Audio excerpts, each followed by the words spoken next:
So we got gaslighting, we got mysticism and spells going on, and we also have Whitey's on the moon.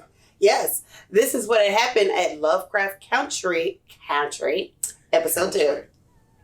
Country. Play the music.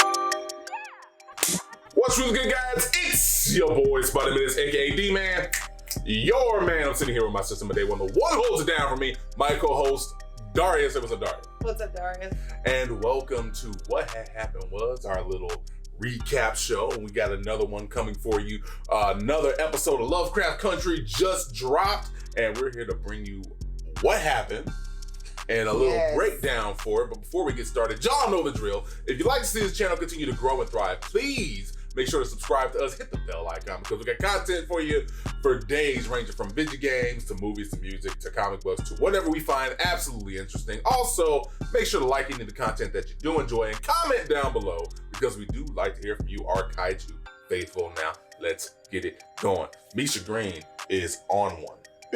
She is on one running this damn show, because I was not expecting a lot of the stuff that we got.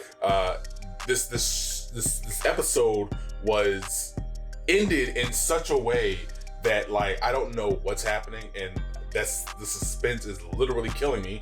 Well, figuratively, but literally figuratively killing me at this moment, because Jesus Christmas. Yeah, it delved pretty deep into some shit. It really got into a few things, and we have a few things to talk about. A lot of the musical and audio choices that they decided for on this particular episode. But y'all know how we do things. We give you a real quick recap, and then we give you a breakdown of some of the more important things that we found and our thoughts on the particular episode. So go ahead, D, drop the title card right about now. All right, for starters, we begin the episode with the Jeffersons, and we're moving on now. Yeah, and it kind of threw me off, because I'm like, that was not in the early 50s. But then again, they have been known to use some late era music, because in the first episode, they brought in, I can't remember who it was, but they brought in a rapper for a particular scene, and that was that's when I realized, like, yo, they're not going to be keeping this as a specific period piece. They're going to be throwing whatever thematic musical choices that they wanted, and they really did it at the beginning with this, because we started off with the Jeffersons theme, moving on up, and Letty and Uncle George is enjoying the fruits of happening upon this lodge, and it really feels like a stark contrast to the fact that, like, yo, you guys just got chased down by vampire beasts, and now y'all are just like okay with it. I don't think I'd ever be okay with it, and they immediately jump right into that when we have Atticus sitting here dwelling on the fact that, like, yo, there were monsters, sheriff's office, got ripped to shreds. I had to kill a man just to keep us alive, and now all of a sudden we stumbled on this lodge, and everything is just hunky-dory, and I ain't with that. Go ahead. No, I was just gonna say, and Uncle George and Letty just did not remember any Not of that. a thing, and that's when we found that out, because apparently he's the only one who remembers any of this that's going on. And of course, when they're trying to, when he's trying to explain all this stuff to them, they're like, yo, we don't know anything. Like, our car is fine. There was a little bit of blood here and there, but our car is fine. We're fine. So, that's what happens to our memories. That's when we learn that whenever those little vampire doggy beasts, I guess is what we're going to call them right now. I guess, Little puppers with teeth. Yeah. Whenever they get involved with humankind and somebody survives, the memory is wiped. Yeah. So that, nobody can, it's a good, mechanism. It keeps everybody safe in a way. But Atticus is like, no. Atticus remember is my thing. Well, because they chose to let him remember. Plus, he was part of the bloodline. Oh, and right. That's also when we find out that he's a part of this magical, mystical bloodline, and we run into Simon, who is the head of the family at this point. The father, the one trying to get to the Garden of Eden because he believes that is his birthright. The immortality, the sanctity of Eden, right there in front of you. Also, where we learn about a few of the other characters, like his daughter, who, even though she helps him out all along the way because she's a woman, and these are the sons of Adam, she can't have any interaction with that. Yeah. I mean, like, she can, help him out, but like you don't get to see the fruits of the labor, and that's another little wrinkle that we're that we got to notice. Yeah, with that one. Yeah. Also, we find out that Atticus, as we said, he's one of the descendants, and because he is one of the late and only descendants left, he has a little bit more control, and he's allowed to, despite the fact that he's in this dining hall with the rest of the sons of Adam, this little secret society, because he is Titus's Titus's Braithwaite. I think Braithwaite. Yeah, Braithwaite. Yeah. There you go. Thank you. Braithwaite. Titus Braithwaite's last descendants, he has all control. He does, however, he doesn't necessarily get to exhibit that control because of his color. I mean, he did that one time. When he made everybody, kicked everybody out, he's like, yo, I know my father's here. Y'all sit here lying to me. Yeah. Where my daddy at? Right. Where my daddy at? And he's like, okay, well, I'll let you find your daddy. I'll let you know where he is. Despite the fact they're in this amazing lodge and they get everything that they want, nothing is quite like what it seems. Like, for instance, the people around the compound still treat them like black people in the 50s. That's true. And there is a character who was like, equating them to dumb animals and everything, and she gets exactly what she has coming to her. Yeah. Thank you, Letty.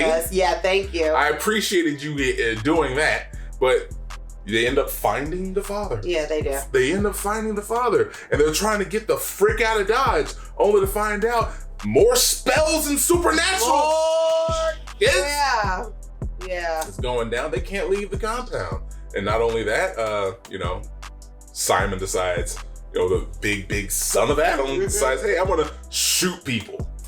Yeah. So Letty gets shot. Uncle George gets shot. But somehow he's able to heal Letty despite, a grievous wound. Uncle George is sitting here still struggling with his gunshot because they want him to do a ritual that will allow him to open up the pathway to Eden. Now, they tried it once before, some years ago, when his ancestor, his mother's ancestor, we should say, was there at the lodge, and the whole thing burned to the ground. Yeah. But now this time they're going to try it with him, and it also ends up failing and blowing up in their face. And he sees an image of the much older ancestor of his running through the lodge while it's on fire, helping guide him away to safety where he can survive despite everything else just destroying in the lodge.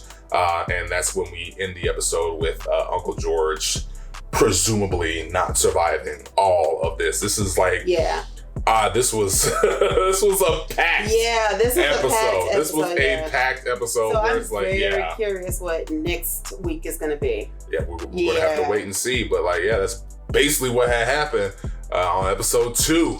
Whitey's on the moon. Yeah. Moon Whitey's.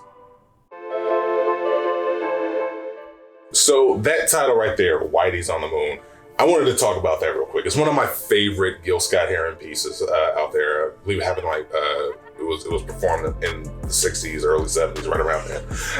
It was. So it was a piece basically depicting the ambition and the drive of white America at the time to leave the bounds of Earth into space, onto the moon, all while leaving behind the dregs of humanity, the impoverished minorities, people who have suffered in society, and sometimes mostly at the hands of white America at the time. It's like, a rat bit my sister Nell last week, but Whitey's on the moon. Yeah. We still have all these problems down here on Earth, but they're setting their sights already to another staple, another plateau above us, and to kind of get away from us, despite all most of these problems being their cause. Right. And it's kind of weird because that was the present for Gil Scott.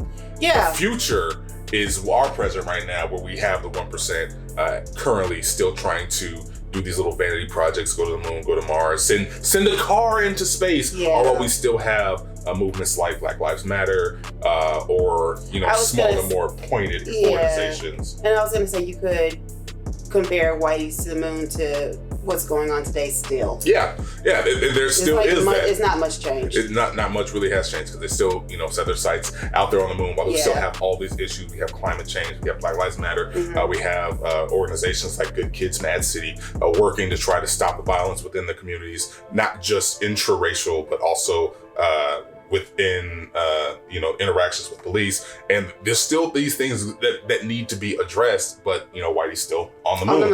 And this parallel continues to the past for both of us, for both Gil Scott and us, with this episode, because you have a guy like Simon who's leading these Sons of Adam in an era where they're still in the shadows of slavery. They're still reaping the benefits of slavery. They're in the middle of mass segregation, incarceration, a fascist society that works for the suppression and oppression of Black people. And he's still setting his sights on this one mystical thing. It may not be the moon, but it is an Eden of sorts. Right. It still is something that has nothing to do with what's going on. Yeah, it's an escape. Or doesn't take precedence of what's going on. Yeah. So, I love the way that they titled it. I love the way that they actually ended this episode with the reciting of this whole piece as everything is crumbling down around them. And I absolutely love it. And that's really what this episode is primarily about. I was not expecting to see us run into Atticus's father this early. Yeah, I wasn't either. Yeah, but we jumped right into that, and it really, as I said, it wasn't expected. Excuse me, sorry about that. I also wasn't expecting the real quick escape attempt, or the conflict to begin with, because I thought they were gonna try to stay around the compound or around the lodge. I did too, and try to figure this out, but But no, that didn't happen. They were trying to escape immediately, and I'm cool with that. Letty also, of course, stole the show with this, in my opinion. Journey Smollett, I absolutely love it. But I did like this episode a lot, and this was a fun one. It's really pushed me to want to watch more of this. What did you think?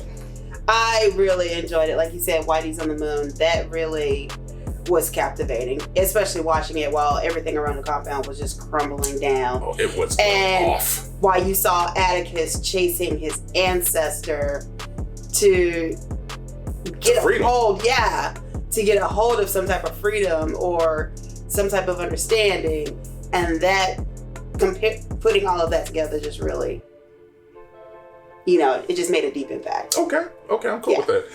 So tell us what you thought in the comments down below, because again, we'd like to hear from you, our Kaiju faithful. Did you like this episode? Did you hate our analysis? Let us know, because again, as I said, love to hear from y'all. Also, head on over to patreon.com/HEELKAIJU, where you can get some updates on the site, the store, and the channel, and also get some new swag, merchandise updates for the store, also exclusive shows, and even participate in polls and help shape this channel any ways you see fit. Once again, thank you guys for watching. We hope you guys are having a wonderful day, and we also hope that you continue to enjoy this particular show and these content that we got right here. So we'll have to catch y'all on the next What Happened Was. Deuces. Bye.